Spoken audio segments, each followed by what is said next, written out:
மீனவர்களின் கதறல், மௌனமான கதறல் காதுகளை கிழித்துக் கொண்டு இருக்கின்றது. இதே மாதிரி இன்னொரு எக்ஸாம்பிளும் எப்படி நம்ம இன்னொரு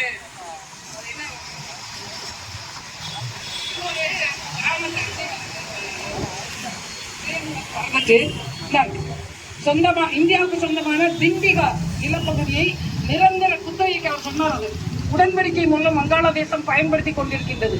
போய் நிரந்தர குத்தகைக்கு நம்ம நாட்டை, நம்முடைய இதை மீனவர்கள் பகுதியை சேர்ந்து வாழ்ந்து வளர்ந்து ஒன்றாக இருந்த போது நிலம் அது நீங்க நினைக்கிற மாதிரி லேசுப்பட்ட இடம்ல. என்னைய பத்தி சொன்னார், அது ஒரு பெரிய காரணம். கெயின் இந்தியா, கெயின் ஸ்ரீலங்கா, யாருன்னு நம்ம இப்போ ஆரம்ப கட்டத்துல சகோதரர் கோல்டன் பரதர் அவர்களையும் அனைத்து கட்சியின் நிர்வாகிகள் அனைவருக்கும் மாலை வணக்கம். இந்த போராட்டத்தில் எங்கள் தமிழக வெற்றி கழகத்திற்கும் ஒரு வாய்ப்பு அளித்த சகோதரர்களுக்கு எங்கள் நன்றிகள். 1974 மற்றும் 76 ஒப்பந்தத்தின்படி தாரைவாக்கப்பட்ட கச்சத்தீவு இலங்கை இப்போது பல பிரச்சனைகளை மீன்பிடி நம்மள மீனவ சமுதாயம் அதை சார்ந்தவர்களும் சந்தித்து கொண்டிருக்கிறோம். கச்சத்தீவு என்பது வெறும் நிலம் மட்டும் அல்ல, அதை நம்ம மீட்டெடுக்கணுங்க. வெறும் நிலம் மட்டும் அல்ல, அது நம்முடைய தமிழக மீனவர்களுடைய வாழ்வாதாரத்தை சார்ந்த ஒரு உரிமை. அதை மீட்டெடுக்க வேண்டியது நம்மளுடைய கடமையும். பல போராட்டங்கள் எல்லாரும் இந்த கச்சத்தீவை மீட்பெடுத்திருக்க. நான் சின்ன வயசுல இருந்து இதை கேட்டுட்டு இருக்கேன். கச்சத்தீவை மீட்டெடுப்போம்.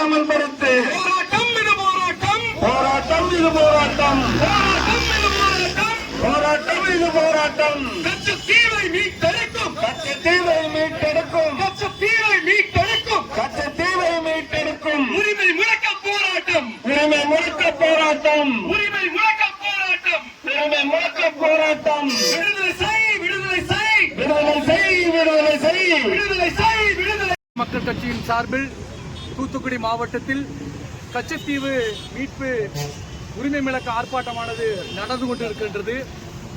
இதுவரையிலும் ராமநாதபுரம் மண்ணிலே மட்டுமே நடைபெற்ற இந்த கச்சத்தீவு பிரச்சனையை முதன் முறையாக தமிழக மீனவ மக்கள் கட்சியானது தூத்துக்குடி மண்ணிலே இந்த போராட்டத்தை எடுத்து வந்துள்ளது. இது ஏதோ கடற்கரை சமூக பிரச்சனை அல்ல. ஒட்டுமொத்த தமிழகத்தில் இருக்கக்கூடிய அனைத்து அரசியல் கட்சி பொறுப்பாளர்களையும் அழைத்து இந்த பிரச்சனையை நாங்கள் அரசிற்கு உரைக்கின்றோம். இனியும் இந்த கச்சத்தீவு பிரச்சனையில் அரசு எங்களுக்கு உரிய நீதியை வழங்கவில்லை என்று சொன்னால் இனிவரும் காலங்களில் ஒட்டுமொத்தமாக தமிழகத்தில் அனைத்து மாவட்டங்களிலும் இந்த போராட்டங்கள் தொடரும். தமிழக அரசுக்கு நல்லா தெரியும், இது தேர்தல் காலம். கண்டிப்பாக எங்களுடைய கோரிக்கையை அவர்கள் நிறைவேற்றுவார்கள் என நம்புகிறோம். ஏன்னா ஏதோ கச்சத்தீவு பிரச்சனை ஒரு மீனவ சமுதாய பிரச்சனை மட்டும்தான் இத்தனை நாளை எடுத்து கொடுக்காங்க. ஆனா பல்லாயிரக்கணக்கான உயிர்கள் இந்த சிங்கள இனவாத அரசால் பலியான பிறகும், இந்த மீனவர்கள் கடலிலே படுகொலை செய்யப்பட்ட பிறகும் அவர்கள் செவிசாய்க்கவில்லை. இதுவரை 5 முறை சட்டமன்ற தீர்மானம் நிறைவேற்றிய பிறகும் ஒரு சாதாரண ஒரு சிங்கள அரசை இவர்களால் பணிய வைக்க முடியவில்லை என்று சொன்னால் தமிழக அரசும் ஒன்றிய அரசும் எதற்கு எங்களை அரசாளுகின்றது எங்களுக்கு தெரியவில்லை. மிகப்பெரிய கேள்விக்குறி. இது தேர்தல் காலம் என்பதால் நாங்கள் மிக அழுத்தமாக சொல்கின்றோம். இனியும் எங்களுக்கு இந்த அரசு எங்களுடைய கோரிக்கையை செவிசாய்க்கவில்லை என்று சொன்னால் வரக்கூடிய தேர்தலை புறக்கணிக்க தமிழக மீனவ மக்கள் கட்சி திட்டமிட்டுள்ளது. அதனை ஒரு பிரச்சாரமாக கடற்கரை மாவட்டங்கள் முழுவதும் நாங்கள் எடுத்து செல்ல திட்டம் இருக்கின்றோம். இந்த வழிக்கு எங்களை இந்த அரசு உந்துதல் செய்யாமல் உடனடியாக கச்சத்தீவை மீட்டு தர வேண்டும்.